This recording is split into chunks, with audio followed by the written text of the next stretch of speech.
Y si te dijera que un rey medieval, en plena época de cruzadas y castillos, dedicó su vida no solo a la guerra, sino a mirar las estrellas, escribir poesía y unir a sabios de 3 culturas diferentes.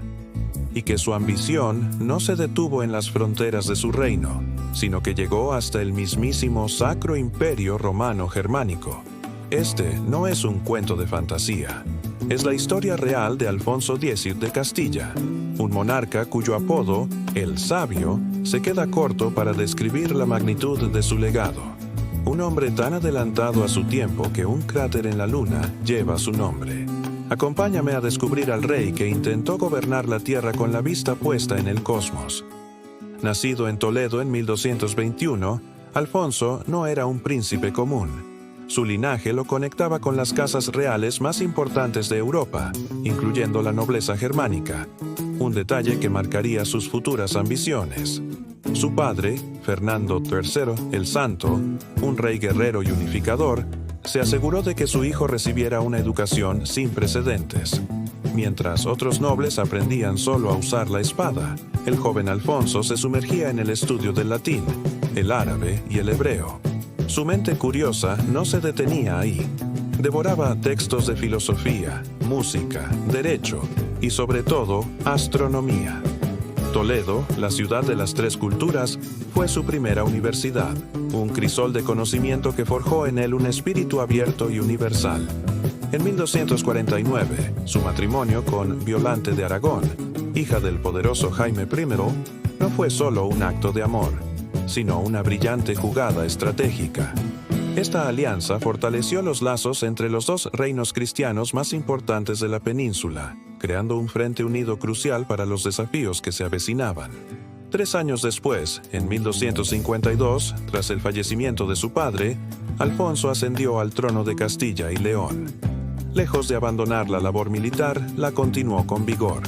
Su visión era clara: consolidar el poder de su reino. Bajo su mando, cayeron plazas estratégicas como Jerez, Cádiz y el Reino de Murcia. Incluso se atrevió a cruzar el estrecho, lanzando una audaz expedición contra Salé, en el norte de África, demostrando que su ambición no conocía fronteras. Pero el verdadero campo de batalla de Alfonso X no siempre fue contra ejércitos enemigos. A menudo, sus mayores desafíos estaban dentro de su propio reino. La nobleza, recelosa de su poder y de sus costosos proyectos, se convirtió en una fuente constante de tensión. Enfrentó graves rebeliones, como la revuelta mudéjar entre 1264 y 1266, y conspiraciones lideradas por sus propios hermanos, los infantes Enrique y Felipe. Estas luchas internas consumieron enormes recursos y energía, poniendo a prueba su temple como gobernante. Eran el precio a pagar por intentar modernizar un reino aferrado a viejas tradiciones. Y es que la mente de Alfonso volaba mucho más alto que las disputas palaciegas.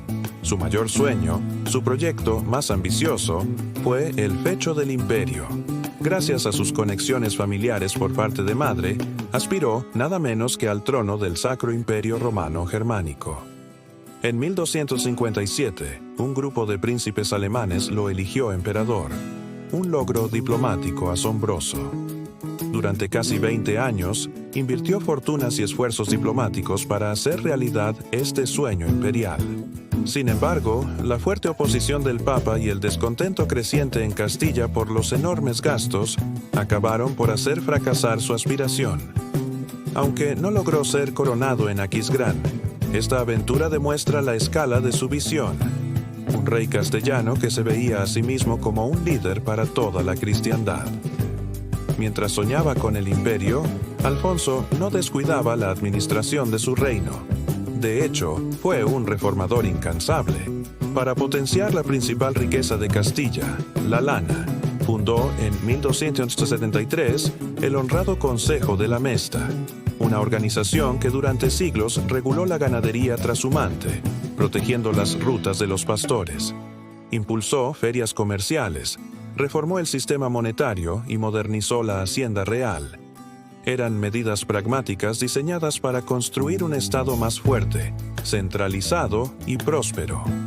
Pero si hay un logro que define su legado como legislador, ese es sin duda las 7 partidas. Este monumental código legal no era una simple recopilación de leyes.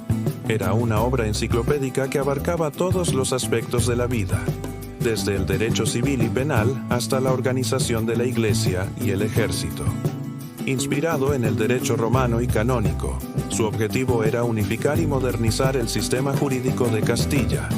Aunque su aplicación completa tardó en llegar, las partidas se convirtieron en la columna vertebral del derecho en España, y su influencia se extendió por siglos, llegando incluso a las legislaciones de América Latina. Fue un intento audaz de gobernar no por la fuerza, sino por la razón y la justicia. Sin embargo, la contribución más deslumbrante de Alfonso X fue su inmenso mecenazgo cultural y científico. Transformó su corte en el centro intelectual más vibrante de Europa. Su proyecto estrella fue la Escuela de Traductores de Toledo, aunque en realidad fue más un movimiento que un lugar físico. Reunió a los mejores sabios cristianos, judíos y musulmanes y les encargó una tarea titánica: traducir al latín y, por primera vez de forma sistemática, al castellano, las grandes obras del conocimiento clásico y oriental. Gracias a él, la sabiduría de Aristóteles, Ptolomeo y los grandes científicos árabes llegó a Occidente, sentando las bases del Renacimiento. Él no era un simple patrocinador, era el director de orquesta. Supervisaba personalmente cada proyecto, corregía textos y participaba activamente. Bajo su dirección se compilaron las Tablas Alfonsíes, un conjunto de datos astronómicos de una precisión asombrosa que fueron utilizadas por los astrónomos de toda Europa durante más de 300 años, incluyendo a Copérnico. Creó obras históricas monumentales como la Historia de España y la Grande e General Historia, el primer intento de escribir una historia universal en lengua romance, y nos legó una joya de la lírica medieval, las Cantigas de Santa María, una colección de más de 400 poemas en gallego-portugués con notación musical, dedicados a la Virgen. Alfonso X entendió algo revolucionario: el poder de la lengua. En un mundo donde el latín era el idioma del saber, él tomó una decisión audaz: convirtió el castellano en la lengua oficial de su reino. No solo eso, impulsó la primera reforma ortográfica para normalizar su escritura y lo elevó a la categoría de lengua de cultura. Fue el padre de la prosa en español. Al ordenar que las leyes, la historia y la ciencia se escribieran en el idioma del pueblo, democratizó el conocimiento y sentó las bases de la identidad lingüística de todo el mundo hispanohablante. Irónicamente, un rey que buscó la armonía en el saber y la ley, vivió sus últimos años sumido en el conflicto más doloroso. En 1275, la partida prematura de su primogénito y heredero, Fernando de la Cerda, desató una grave crisis sucesoria. Según el derecho tradicional, la corona debía pasar a los hijos de Fernando, los infantes de la Cerda. Sin embargo, su segundo hijo, Sancho, ambicioso y apoyado por gran parte de la nobleza, reclamó el trono para sí. Alfonso, fiel a su propio código legal, defendió los derechos de sus nietos. La tensión estalló en una rebelión abierta, y en 1282, Sancho, que pasaría a la historia como el Bravo, depuso a su propio padre. Alfonso X, el rey sabio, el emperador frustrado, el legislador y el mecenas, falleció en 1284 en Sevilla, sintiéndose aislado y traicionado por aquellos a quienes más poder había dado. La vida de Alfonso X nos deja una lección profunda. Nos enseña que el verdadero liderazgo no reside solo en conquistar territorios, sino en expandir las fronteras del conocimiento. Nos muestra que la curiosidad, el respeto por otras culturas y la búsqueda de la sabiduría son herramientas tan poderosas como cualquier ejército. A pesar de sus fracasos políticos y su trágico final, su legado cultural y científico fue tan inmenso que cambió el rumbo de la historia. Nos recuerda que, incluso en los momentos más oscuros, invertir en el saber y en la cultura es sembrar para la eternidad. ¿Qué podemos aprender de él? A ser curiosos, a no tener miedo de los grandes proyectos, a valorar el conocimiento por encima de todo y a entender que la verdadera riqueza de una sociedad reside en su capacidad para crear, aprender y compartir. Si te ha fascinado la historia de este rey visionario y quieres descubrir más figuras que marcaron un antes y un después en la historia, no olvides suscribirte a nuestro canal, Glorias de la Historia.